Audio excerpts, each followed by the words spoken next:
प्यारे विद्यार्थियों, नमो नमः। आज की ऑनलाइन कक्षा में आपका स्वागत है। अब तक किसी भी बच्चे ने मेरे चैनल को सब्सक्राइब नहीं किया है तो सब्सक्राइब अवश्य कर लें और बेल आइकन को दबा दें। ज़्यादा से ज़्यादा शेयर करें, लाइक करें, सब्सक्राइब करें। आज की कक्षा में हम अपठित गद्यांश पढ़ेंगे। पठित गद्यांश को पढ़ने से पहले हमें क्या ध्यान, उसका उत्तर देने से पहले हमें क्या ध्यान रखना चाहिए, किन बातों को समझना चाहिए। पहले गद्यांश को भली भांति पढ़ें, यानी उसको अच्छी प्रकार से हमें पढ़ना चाहिए। जो दिया हुआ गद्यांश होता है पहले हमारा कभी नहीं पढ़ा हुआ होता है, इसलिए तो इसका नाम लिखा है अपठित, न पढ़ा हुआ। दूसरा, गद्यांश या पद्यांश के भाव को ग्रहण करें, उसका भाव क्या कहना चाह रहा है ये पढ़ना चाहिए। उपपद विभक्ति और कारक विभक्तियों का भी ध्यान रखें। उत्तर के शब्द अथवा वाक्यों को पूरा ध्यान से उतारें, यानी लिखना आपको अच्छी तरह से। उदाहरण के लिए देखिए, हम एक पैरे पढ़ के देखते हैं एक गद्यांश कि एकस्मिन् नगरे द्वौ छात्रौ विद्यालयात् गृहं प्रति गच्छतः। एक नगर में दो जो छात्र हैं विद्यालय से घर की ओर जाते हैं। मार्गे द्वौ एकम शिलाखंडम पश्यतः। मार्गे रास्ते में दोनों एकम एक शिलाखंड पत्थर के टुकड़े को पश्यतः देखते हैं। प्रथम बालः द्वितीयम कथयति। पहला जो बालक है वो दूसरे को कहता है, हे मित्र, यदि कश्चित् अन्य बालः शिलाखंडम न द्रक्ष्यति। हे मित्र, यदि कोई अन्य दूसरा बालक इस पत्थर के टुकड़े को नहीं देखेगा तो क्या कहता था, तब अवश्यमेव पतिष्यसि, तो अवश्य ही गिरेगा। यदि कोई अन्य बालक इस पत्थर के टुकड़े को नहीं देखेगा तो वह अवश्य ही तब वह अवश्य ही पतिष्यति, गिरेगा। यानानि अपि इतः गच्छन्ति आगच्छन्ति च। यानी गाड़ियां भी इतः यहाँ से, गच्छन्ति आगच्छन्ति च, गच्छन्ति जाती है, आगच्छन्ति च और आती है। संभवतः अस्य प्रतिघातेन यानानि पतेयु। संभवतः ये संभव है कि अस्य प्रतिघातेन, इससे टकराने से, यानानि पतेयु यानी गाड़ियां जो है वो गिरेगी, इधर उधर हो जाएगी। द्वितीय छात्र कथयति। दूसरा छात्र कहता है कि शिलाखंडस्य अपनयनम अस्माकं कर्तव्यम। शिलाखंड को दूर करना या हटाना हमारा कर्तव्य है। आवाम पूर्ण बलेन एतत् अपने श्यावय। हम दोनों पूरे बल के साथ इसको क्या है, दूर करेंगे। ये इस गद्यांश की हिंदी हो गई। ठीक है, अब इससे संबंधित जो है हम जो प्रश्न उत्तर होंगे वो पढ़ेंगे। पहले प्रश्नों को देखेंगे, उसके बाद में क्या उनके उत्तर लिखेंगे। तो इसको अच्छी प्रकार से आपको समझना है, इसकी हिंदी यानी इसके मोटे मोटे भाव को समझना है हमें। उसके बाद हम इसके प्रश्न नंबर 1 को देखेंगे। क्या है कि द्वौ छात्रौ कुत्र गच्छतः है। पहला प्रश्न है कि दो छात्र है वो कहाँ से जाते हैं। तो क्या है, कहाँ से जाते हैं, तो गृहम, यानी कहाँ जा रहे हैं, वो कुत्र गच्छतः कहाँ जा रहे हैं, तो गृहम उत्तर आ जाएगा। इसका एक पद में उत्तर देना है। तो दो छात्र है वो कहाँ जा रहे हैं, विद्यालय से कहाँ जा रहे हैं, गृह घर को जा रहे हैं। फिर उन्होंने क्या है, दूसरा क्वेश्चन जो है, तो मार्गे किम पश्यतः। तो उन दोनों ने मार्ग में क्या देखा। उन दोनों ने मार्ग में क्या देखा, उन दोनों ने मार्ग में देखा, एक ही पद में उत्तर देना है। तो शिलाखंडम पत्थर के टुकड़े को देखा। ठीक है, उसके बाद में हमारा जो अगला प्रश्न है दूसरा, वो क्या है कि पूर्ण वाक्येन उत्तरता है। पूर्ण वाक्य में उत्तर देना है हमें, यानी शिलाखंडस्य अपनयनम केशाम कर्तव्यम। शिलाखंड को हटाना, रास्ता है, सड़क है, उसके ऊपर से अगर कोई पत्थर का टुकड़ा पड़ा हो तो वो हटाने का कर्तव्य किसका है, तो उसको हटाने का कर्तव्य भी हमारा ही है। तो कैसे लिखेंगे पूर्ण वाक्य में, केशाम की जगह अस्माकम लिख देंगे। शिलाखंडस्य अपनयनम अस्माकम कर्तव्यम। अब प्रश्न नंबर 2 है दूसरे का ही पार्ट का। क कथयति आवाम पूर्ण बलेन एतत् अपने श्यावय। क कथयति कौन कहता है, आवाम हम दोनों, पूरे बल से इसको हटाते हैं। तो द्वित कौन कहता है, कै की जगह क्या आ जाएगा, द्वितीय छात्र कथयति आवाम पूर्ण बलेन एतत् अपने शावय। यानी जो हमने गद्यांश पढ़ा था उसके लास्ट की लाइन थी, तो उसमें दूसरा छात्र कहता है, तो कै की जगह क्या आ जाएगा, द्वितीय छात्र कथयति आवाम पूर्ण बलेन एतत् अपने शावय।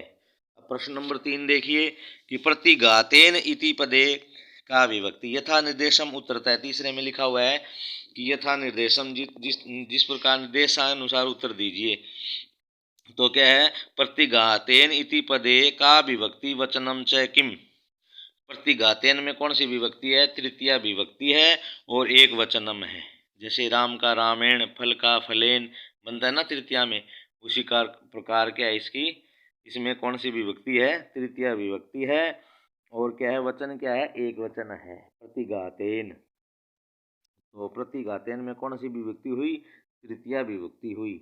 और वचन कौन सा हुआ, एक वचन। इसके रूप कैसे चलते हैं, जैसे आपने आपके सिलेबस में लगा हुआ है बालक का, तो बालकेन आपने याद किया होगा, बालकेन, बालकाभ्याम, बालकई।